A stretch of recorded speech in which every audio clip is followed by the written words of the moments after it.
Scientist, environment activist और स्वयंसेवी संस्थाओं से जुड़े हुए साथियों की कार्यप्रणाली और विचार अलग अलग हो सकते हैं, लेकिन हमारी सामूहिक सोच इस आधार पर टिकी है कि किसी भी हालत में इंसान तथा अस्तित्व के संबंधों को मजबूत बनाना है और इसलिए एनवायरमेंट फर्स्ट का विजन ही हम सबके लिए नागरिकों के नाते या प्रशासन के नाते उपयुक्त होगा।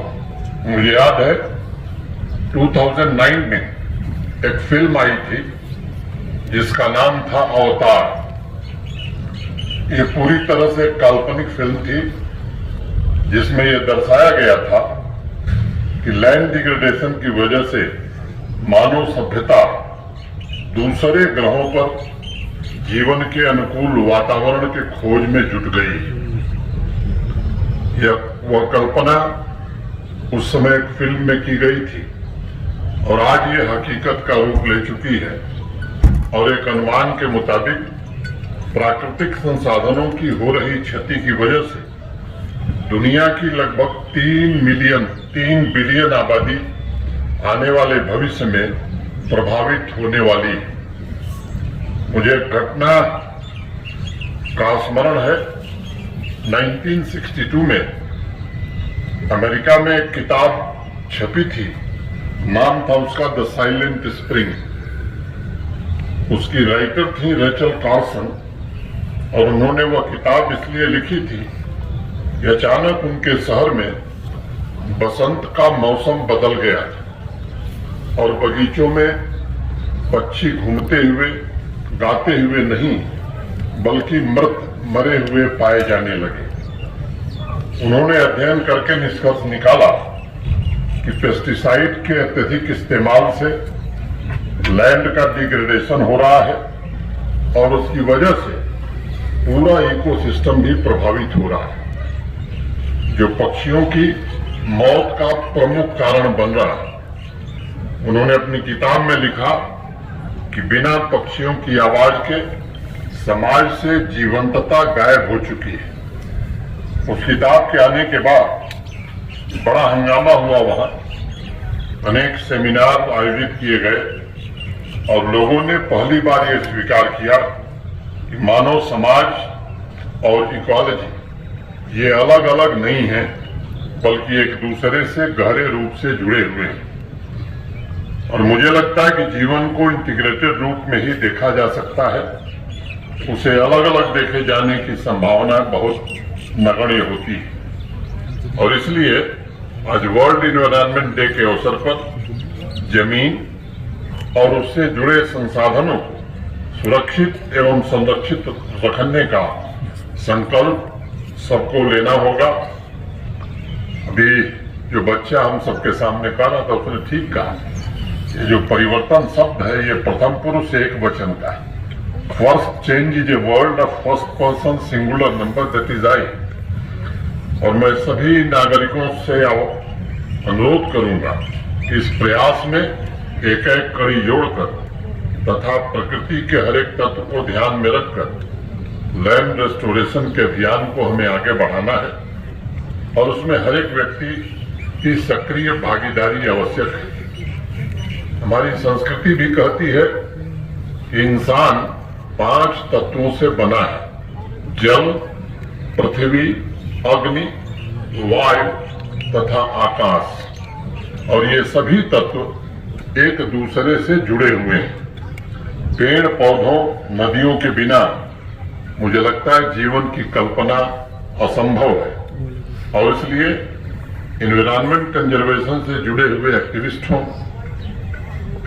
तथा वैज्ञानिक हों या हमारे विद्यार्थी हों, सभी इस बात से सहमत हैं कि बिना संतुलन के इंसान के अस्तित्व के मिटने का खतरा बढ़ता जा रहा है। यूनाइटेड नेशंस के क्लाइमेट चेंज पैनल के मुताबिक अगर अगले 10 साल के भीतर हमने बदलते हुए एनवायरमेंट तथा बायोडाइवर्सिटी के नुकसान को रोकने में सफलता नहीं हासिल की तो ये अपरिवर्तनीय हो जाएगा, इरिवर्सिबल हो जाएगा।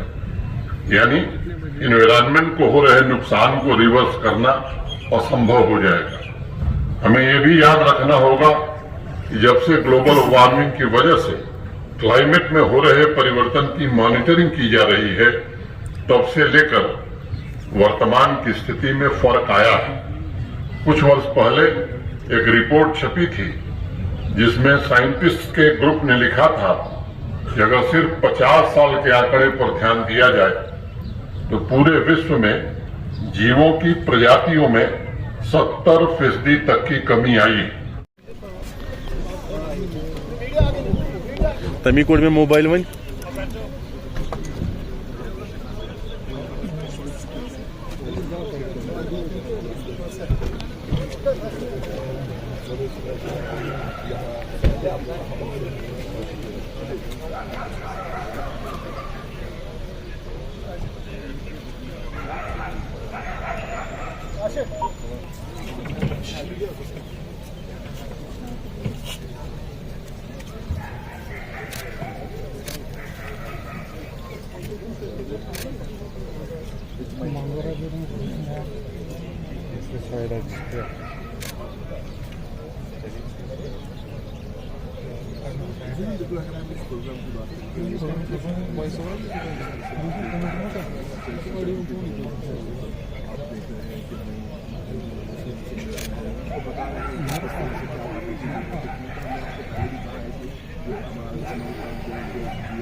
हाँ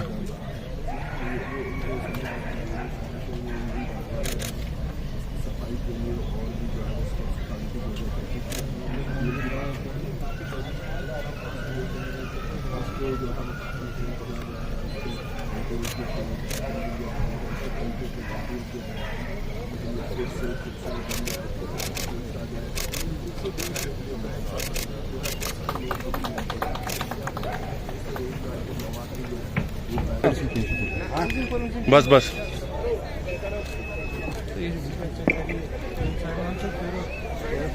अच्छा आपने